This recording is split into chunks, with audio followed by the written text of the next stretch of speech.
私の心を探っているの？必要なことです。心の中の神秘的な声はどこから来たのか。あの人は一体誰なのでしょうか。ここに現れる身分は3つあります。それぞれ主役の心で自称機が霊的である。古代文明。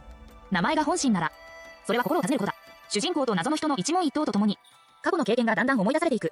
一つずつ評価しました。だから多くの人はここの声は主人公の心の中から聞き返されたと思っています。これは前半の道で確かに。しかし後半では適用されません。私たちは最終的にこれらのものと長引く戦争を始めた。あの人は私たちのことを言っています。これは彼が代表しているのは9域側であることを示している。次の推測は自称の綺麗だ。玉蘭は自称は誰もが支配する資質があるわけではないと言った。テストはテストに合格しました。自称に主人を選ばせる。宝物菓子を選ぶのは終戦の中で珍しくない。しかし心の最後には、例のあの人はそう言っていた。だからここで変数であるあなたたちに会うんだ。私たちはまた会う機会がある。これは変数を見るために来た振動です。そして未来に会う機会があると言いました。綺麗なら、次節に下宿すべきだ。いつでも一緒にいることができる。わざわざ来る必要はありません。最後の推測は古代文明です。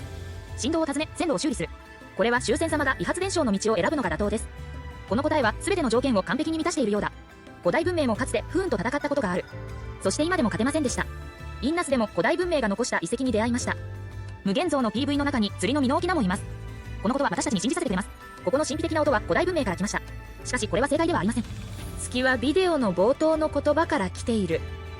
私の心を探っているの？必要なことです。あなたは警視です。尊敬する人の呼び方に使われる。古代文明なら、彼は何千とせもの有能なはずだ。どうして私たちを尊敬しているのでしょうか。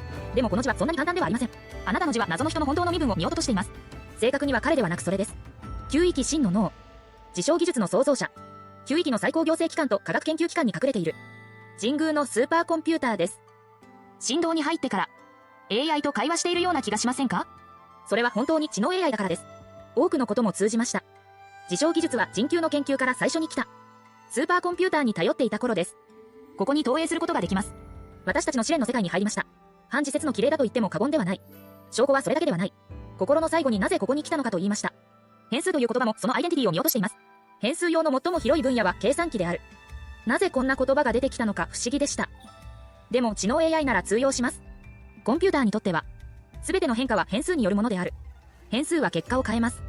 これらの証拠を除いて、あとは風ちゃんが強調してきたことです。9域は終戦ではない。SF が新しいエネルギーに出会うのです。新しいエネルギーを使っているので、新しい技術路線が形成されました。蒸気時代から電気時代に入ったように、生産性の進歩です。技術の進歩でもあります。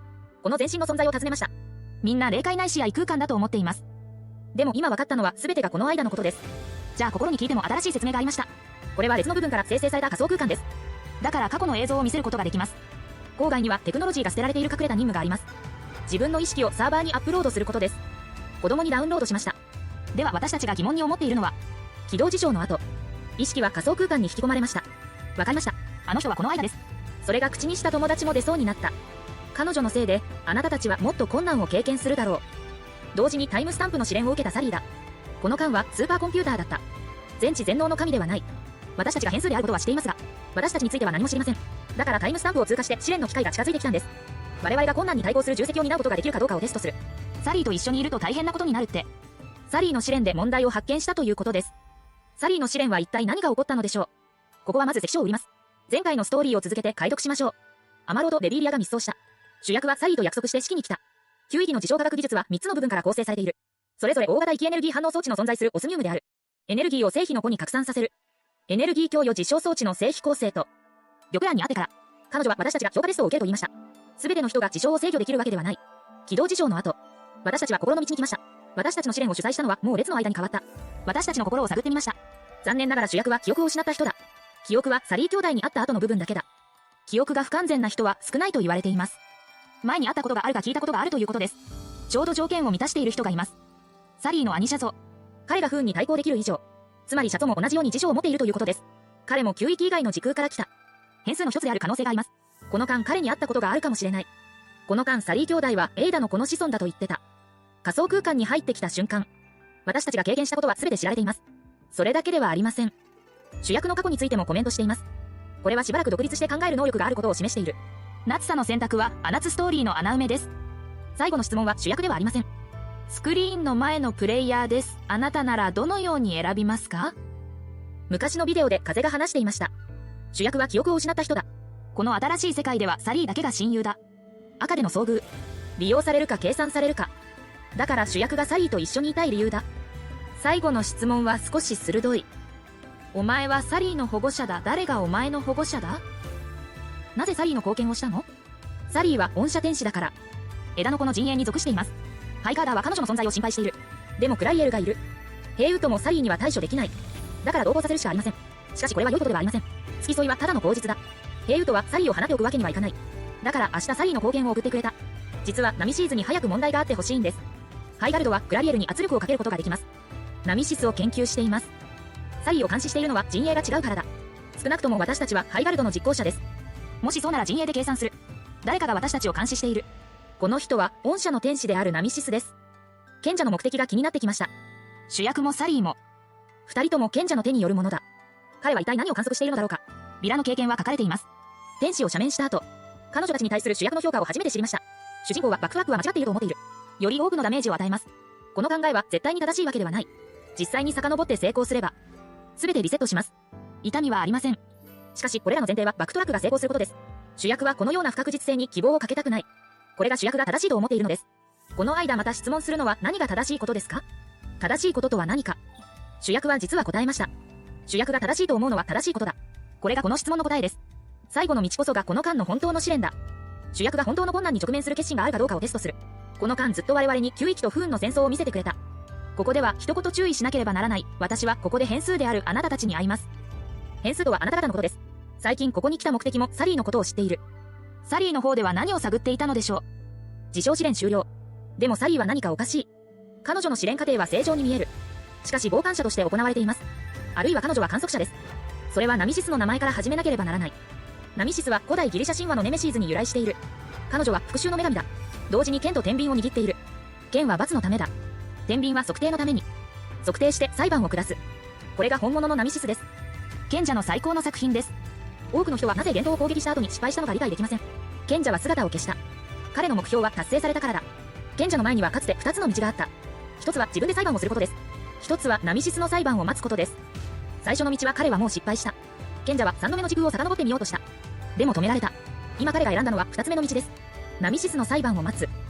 サリーはずっと前から話していた。彼女は御社天使として自分を探している。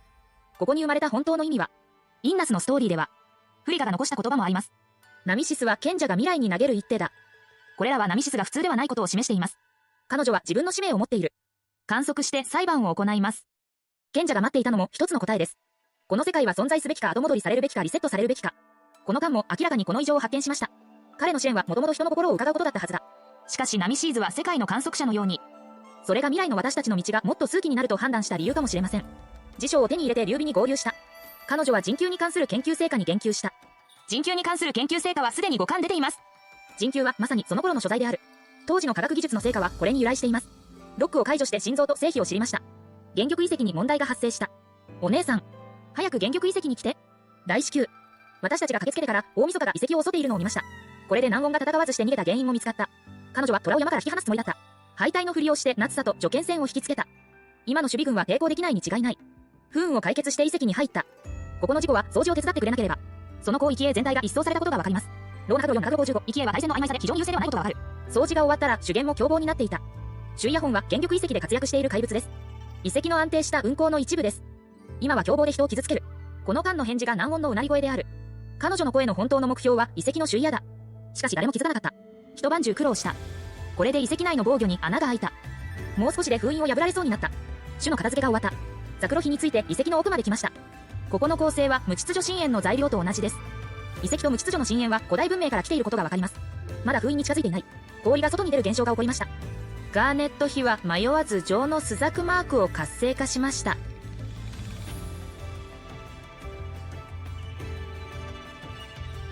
幸いにドリアン妃は封印を補強した。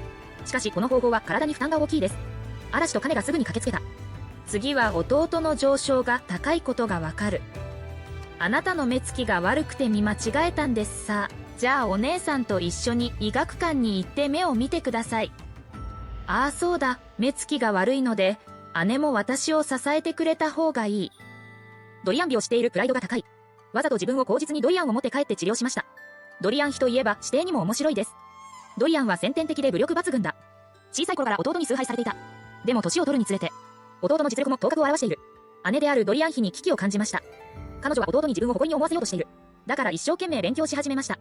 でもキムが見たいのはそんなドリアン妃ではありません。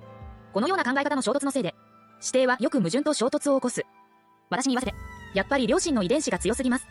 指定は両方とも生贄になることができる。実力も抜群です。このことからわかる。東大は確かに技術的な仕事だ。原玉遺跡を処理する。李州府に戻りました。玉さんも封印を果たした。原玉遺跡は息で封印を維持できるものだ。現在息脈は枯渇している。抑えきれないのは朝晩のことだ。今は自称で補強するしかありません。玉さんの言うところによると、これには大きな代価が必要です。息栄はこのような覚悟を抱いている。この描写はまるで死に行くようなものだ。封印を補強して犠牲を捧げるのだろうか。これで本筋は一段落した。州を離れたストーリーは明らかにまだ終わっていない。2つのエリアはまだロックが解除されていません。そこはナツサと除剣船が追ってきた場所です。私たちが到着するのを待っていることがわかりません。ナツサはナンオンを探しています。それとももう捕まったのですか？今のところナンオンの攻撃は一国三取りの策だ。まず時空を利用して私たちを殺した。そして周囲に衝撃を与えました。遺跡防御システムに問題を発生させる。最後に虎を山から引き離す。ナツサと除剣船を引き連れた。ナンオンは先代の白虎として謀略上は以前の海域対比ではない。未来の9域での戦いはさらに困難になるだろう。最後に神宮の問題に戻りましょう。この間はスーパーコンピューターだった。しかしそれは人間が作ったのでしょうか。それとも9域にもともと存在するのでしょうか。霊楼の中の灯台を思い出しました。人間ではない生物が人間を導いています。今回は本戦を除いて視線もかなり素晴らしいです。アマローのデートの旅、玉蘭の長所物語、劉備指定の日常、科学技術の力もあります。9域未来のストーリーはどのように発展しますか？楽しみにしましょう。今期はこれで終わりです。枯渇に注目する。違う幻の塔を体験してあげます。